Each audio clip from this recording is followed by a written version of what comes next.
लाजो गांव के कुएं से पानी भरकर घर की ओर जा रही थी। रास्ते में उसे दूर से एक बुजुर्ग आते दिखे। जब वे पास आए तो उन्होंने कहा, बेटी मुझे थोड़ा सा पानी पिला दो। लाजो ने कहा, हाँ हाँ बाबा क्यों नहीं, ये लीजिए पानी पीजिए। ये कहकर उसने पानी का घड़ा हाथ में लेकर उन्हें पानी पिला दिया। पानी पीकर बुजुर्ग ने उसका धन्यवाद दिया और आगे चल दिए। कुछ देर बाद लाजो घर पहुंची तो देखा वे बुजुर्ग और उसके पिता खाट पर बैठे थे। रामधन जी जो कि लाजो के पिता थे, रत्नालाल उसके ही पुराने दोस्त थे जो कि दूसरे गांव में रहते थे। कई साल बाद वे रामधन से मिलने आए थे। रामधन जी ने जैसे लाजो को देखे वे बोले, ले भाई रत्नालाल, आ गई मेरी बेटी। इसी के बारे में पूछ रहा था ना, बहुत ही होशियार बच्ची है। बस मेरी गरीबी और इसकी माँ के ना रहने के कारण इससे इसका बचपन छीन गया। यह बेटा तेरे चाचा हैं, मेरे बचपन के दोस्त। लाजो कुछ बोलती उससे पहले ही रत्नालाल जी ने कहा, भाई रामधन तेरी बेटी बहुत संस्कारों वाली है। आज कुएं पर इसने ही मुझे पानी पिलाया था और कोई होता तो पहले मेरी जात पात पूछता, फिर कहीं जाकर पानी पिलाता। तेरी बेटी बहुत परोपकारी है। अपनी तारीफ सुनकर लाजो शर्म कर अंदर चली गई। तभी रामधन ने आवाज लगाई, बेटी अपने चाचा के लिए कुछ मीठा ले आ। रत्नालाल जी ने उसे रोकते हुए कहा, भाई मुंह बाद में मीठा कर लेंगे, पहले मैं जिस काम में आया हूँ वो तो सुन ले। हाँ भाई बोल, क्या बात है, घर में सब ठीक तो है ना? रामधन की बात सुनकर रत्नालाल ने गंभीर होते हुए कहा, भाई मैं अपने बड़े बेटे के लिए तेरी बेटी का हाथ मांगना चाहता हूँ। अब इस दोस्ती को रिश्तेदारी में बदल देते हैं। ये सुनकर रामधन बहुत खुश हुआ। उसने कहा, बात तो तेरी ठीक है, अगर तेरा बेटा है तो मैं तैयार हूँ, लेकिन भाई मेरी हैसियत तो तू जानता ही है। जहाँ तक मुझे पता है तेरा तो शहर में बहुत बड़ा कारोबार है, कहाँ मैं कहाँ तू। रत्नालाल जी ने कहा, पैसा की तो चिंता मत कर, मेरे बेटे के लिए कई बड़े घरों से रिश्ते आए, लेकिन मैं एक ऐसे बच्चे को अपने घर की बहू बनाना चाहता हूँ जिसमें संस्कार हो। वो मैंने तेरी बेटी के अंदर देख लिए। तू बस हाँ कर दे, बाकी सब कुछ मेरे पर छोड़ दे। रत्नालाल जी की बात सुनकर रामधन ने तुरंत हाँ कर दी। ऐसा घर बैठे रिश्ता आए तो कोई भी मना नहीं कर सकता। किवाड़ की ओर से लाजो ये सब सुन रही थी। रत्नालाल जी ने आगे कहना शुरू किया, हाँ ये बात हुई ना खुशी की, अब जल्दी से मिठाई मांगा, अब मजा आएगा मुंह मीठा करने में।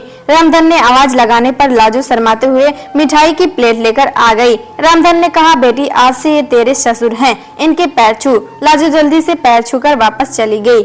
उसके जाने के बाद रत्नालाल जी ने कहा, भाई मेरा बड़ा बेटा सत्यम मेरा शहर का कारोबार संभालता है और छोटा बेटा वंश गांव में खेती देखता है। मैंने उससे सत्यम से शादी के बारे में पूछा तो वो बोला, पिताजी आप अपने आप देखकर मेरी शादी कर दो। रामधन बोला, हाँ भाई बड़े नसीब से मिलते हैं ऐसी संतान जो माता पिता का सम्मान करे। मेरे तो भाग खुल गए। मैं तो हमेशा इसी चिंता में रहता था कि इस बिन माँ की गरीब बच्ची को कौन अपनाएगा। रत्नालाल जी बोले, बस अब तू चिंता मत कर, मैं शादी का सारा इंतजाम कर लूंगा। अच्छा अब मैं चलता हूँ। रत्नालाल जी अपने घर के लिए निकल गए। उनके जाने के बाद रामधन ने घर में जाकर लाजो से पूछा, बेटी तू खुश है ना इस रिश्ते से? लाजो बोली, पिताजी मेरे जाने के बाद आपका ध्यान कौन रखेगा, मुझे नहीं करनी शादी। रामधन बोला, बेटी ऐसा ना बोल, मैं अपना ध्यान रख लूंगा, बड़े नसीब से ऐसा रिश्ता मिलता है। रत्नालाल को मैं बचपन से जानता हूँ, उसके घर में तुझे कौन परेशानी नहीं होगी। कुछ ही दिन बाद पास के गांव से 2 लोग आए और रामधन को शादी का सुमुहूर्त बताकर चले गए। उन्हें रत्नालाल जी ने भेजा था। अब रामधन शादी की तैयारियों में जुट गया। इसी तरह कुछ दिन बीत गए। रामधन ने अपना खेत गिरवी रखकर बेटी की शादी की तैयारियां पूरी कर ली। शादी के 1 सप्ताह पहले एक दिन रामधन अपने समधी से मिलने उनके गाँव पहुँच गया। रत्नालाल जी ने उसे देखकर गले लगा लिया। उन्होंने अपने परिवार से मिलवाया। अपने होने वाले दामाद सत्यम से मिलकर रामधन बहुत खुश हुआ। रत्नालाल जी ने कहा, भाई तू यहाँ आया है, जरूर कोई बात है, बता क्या बात है। रामधन हाथ जोड़कर बोला, नहीं भाई मैं तो बस ये बताने आया था कि मैंने शादी की सारी तैयारियां कर ली हैं। आप एक बार आप आकर देख लो, कुछ कमी लगे तो बता देना, जिससे आपके मेहमानों के सामने आपकी शर्मिंदा ना होना पड़े। रत्नालाल जी ने कहा, हाँ हाँ मुझे पता है, तेरे पास एक ही खेत था, तूने वो भी गिरवी पर रख दिया, उसी पैसे से सारी तैयारियां की है। तुझे मुझ पर विश्वास नहीं था। जब मैंने कह दिया था मैं शादी की तैयारियां कर लूंगा, फिर तूने ये सब क्यों किया? रामधन आश्चर्य में पड़ गया। वह बोला, माफ करना भाई, लेकिन बेटी की शादी के लिए कुछ तो मुझे भी करना चाहिए।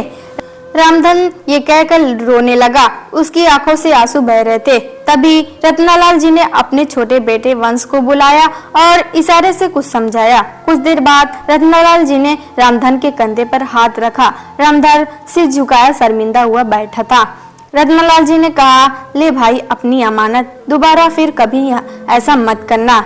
ये कहकर उन्होंने खोते से कागज रामधन के हाथ में रख दिए। रामधन ने देखा, अरे क्या, ये तो वही कागज है तो मैंने गिरवी रखे थे, ये आपके पास कैसे आए? रत्नालाल जी ने कहा, वंश आसपास के गांव के सभी लोगों को जानता है, उनमें से ही एक वे खेत गिरवी रखने वाली बात हमें बता दी, वहीं ये कागज छुड़ा कर लाया है। रामधन की आंखों से आंसू बह रहे थे।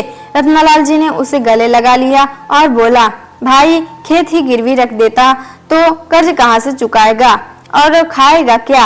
आगे से ऐसा मत करना, मैं अपनी बेटी लेने आऊंगा, बस तू मिठाई बढ़िया सी बनवाना।